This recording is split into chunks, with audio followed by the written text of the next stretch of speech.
Today we're going to tackle the infamous cheese stuffed burger, the Juicy Lucy. So I wanted to make a burger video and I had really been racking my minds as to what to make, but I realized that there is just about one burger left that I haven't made on this channel, and that is the Juicy Lucy.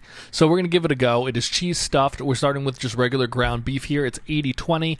We're going to separate it into two halves so we can stuff it. I've seen people use quarter pounder for each half. I think that's going to be a little bigger than what I want. So we're going with 1/3 pound total. So these are 3 ounces each. And we're going to put them between 2 pieces of parchment paper here, give them a nice little smush, which will create 2 flat burgers that we can kind of then meld together with the cheese in the middle.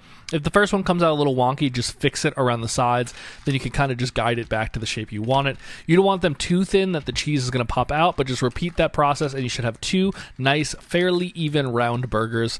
I'm going to season the insides of these each with a little bit of salt, a little bit of pepper. We're going to do that on the outside as well. But now we're going to stuff them. This is your straight up melty processed American cheese. It works best for this. You can see I was like, do I just lay this whole piece down? But no, we're going to fold this into quarters. That way it just sits right in the middle and has the best chances of staying in the burger. You're going to see when I throw the other burger on top, it does look kind of like there's a big mound of cheese in the middle. As the meat cooks, that will kind of all swell around and it shouldn't be too large of a bump. If you want to make a thicker burger, that's totally fine. It's not what I was going for here. So I'm trying to keep it as thin as possible while keeping it loaded with a good amount of cheese. And you can see after you kind of pack it, pick it up, make sure that seam's really nice and tight so nothing's going to get out. It doesn't look like there's a giant lump of cheese in the middle, so that's perfect. I'm also just going to cut some slices of white onion off. We're going to cook those with the burger, but decorate any accoutrement on this burger you're looking for. And now we're just going to cook it off in a cast iron, get a little bit of a neutral oil in there, nice and hot, and then lay your burger down.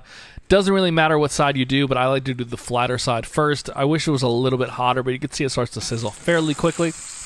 Once it releases from the pan, though, I'm going to move it over to one side and we're going to throw those onions in, let them cook in kind of that burger fat and neutral oil for maybe a minute. They're going to brown very quickly. You can see before I've even flipped this first side, those onions are basically done. So I'm going to pull those out, let the burger continue cooking. It's already looking good. My logic here is I want to flip the burger more times than usual because if you just leave it sitting, from what I've noticed, on one side for a long enough period of time, the cheese will find its way out. As you can see, there was already a little puncture there. But here we are after a few rotations. Everything's good to go. I got those nice crispy edges.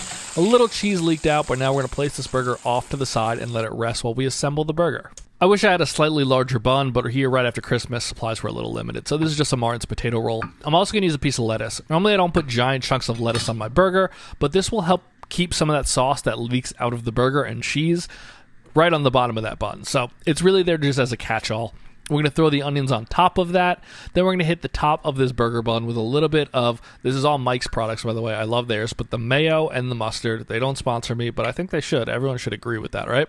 Mix that all up. I like to use the burger spatula because then you get kind of some of that burger grease into that. Also, throw the burger on and you're done. We're ready to eat this. I'm going to cut this into a cross section just so you could see it for social media, but if you're eating this on your own, don't cut it in half. You're going to lose all that delicious cheese, but I wanted to show you guys what it looks like, so I took the loss here on some of this cheese, but that's just absolutely beautiful. That cheese is melted, it's gooey, it just flows out. The meat is perfectly cooked.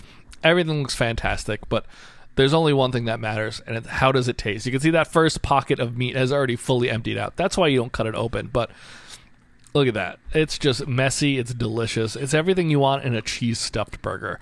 The other one stayed together a little more. The cheese is still in that nice little center pocket you cut open for it, but it's just a fantastic burger. I don't know what else to say about it. It's stuffed with cheese. It's everything you want it to be. It's delicious. It's an elevated type cheeseburger. It tastes better. That may be all mental because of the extra effort it takes, but if you have some time this holiday week, give it a try. I don't think you're going to be disappointed with this guy.